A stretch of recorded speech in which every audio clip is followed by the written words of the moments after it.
Últimas notícias do cosmos. A astronomia à velocidade do som.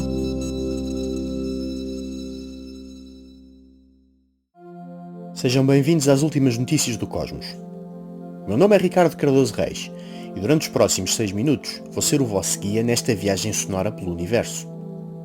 Em 1980, num dos episódios da série de TV Cosmos, o astrónomo Carl Sagan dizia a uma plateia de miúdos de 10 anos: na altura que vocês tiverem a minha idade, já devemos saber se as estrelas mais próximas de nós têm ou não planetas a orbitar à sua volta.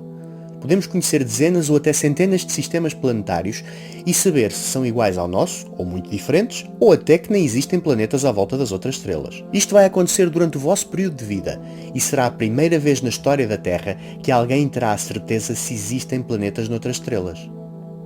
Ora, até meados dos anos 90 do século passado, embora desconfiássemos que o nosso sistema solar era apenas um de inúmeros espalhados pelo universo, não podíamos ter a certeza, porque não tínhamos instrumentos com precisão suficiente para os detectar.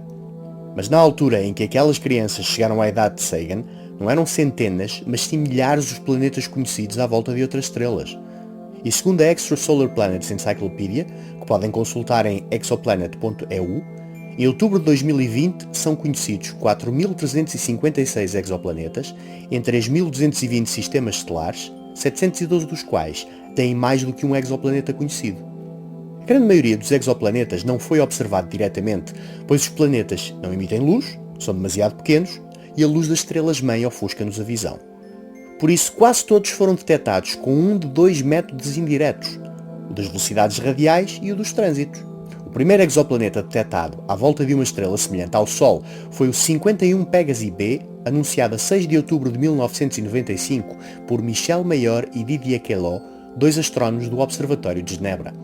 Este planeta, que orbita a estrela 51 do Pégaso, foi detectado com o método das velocidades radiais, um método que se baseia no facto de dois ou mais objetos com massa orbitarem sempre em torno do seu centro de massa, também conhecido como baricentro. Se os objetos tiverem massas iguais, o baricentro fica exatamente a meio dos dois objetos. Mas quanto maior for a diferença entre as massas dos dois objetos, mais o centro de massa do sistema se aproxima do objeto mais massivo. No caso do sistema Terra-Sol, por exemplo, a massa do Sol é tão grande quando comparada com a do nosso planeta, que o centro de massa do sistema está praticamente no centro do Sol. Praticamente, mas não exatamente no centro. E por isso, o movimento da Terra induz ao Sol um ligeiro bambolear. Recorrendo a espectrógrafos, podemos detectar este bambolear em outras estrelas, medindo a variação das suas velocidades radiais. Desta forma, é possível saber se a estrela está a ser puxada por um planeta em seu redor e qual a razão entre a massa da estrela e do planeta.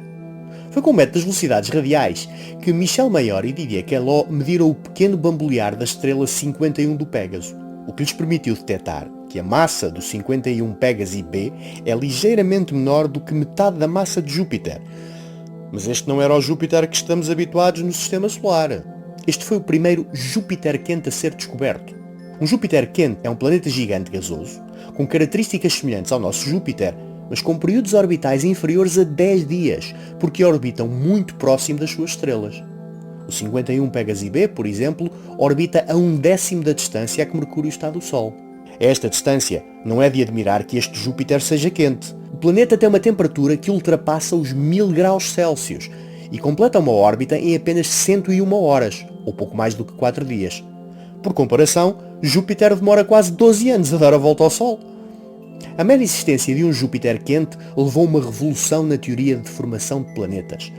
Só com o nosso sistema solar como exemplo, julgávamos que este seria a regra para a formação de planetas. Isto é, que os planetas rochosos formavam-se mais perto das suas estrelas, enquanto os gigantes gasosos se formavam mais longe.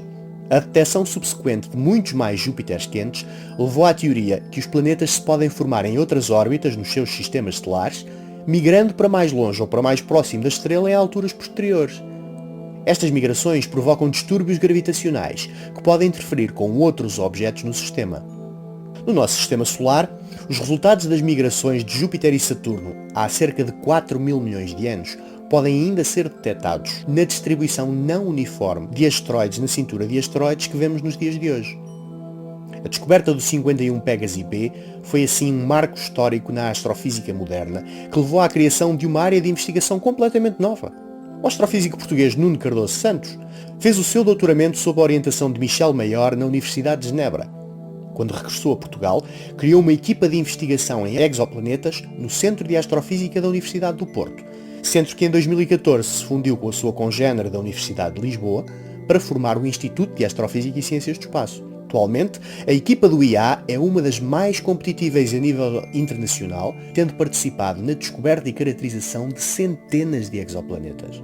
Erro dos suíços que descobriram o 51 Pégase b, em dezembro de 2015, depois de uma votação pública mundial, a União Astronómica Internacional atribuiu à estrela 51 do Pégaso o nome Helvetius, o nome latino da tribo céltica que ocupava o território hoje conhecido como Suíça.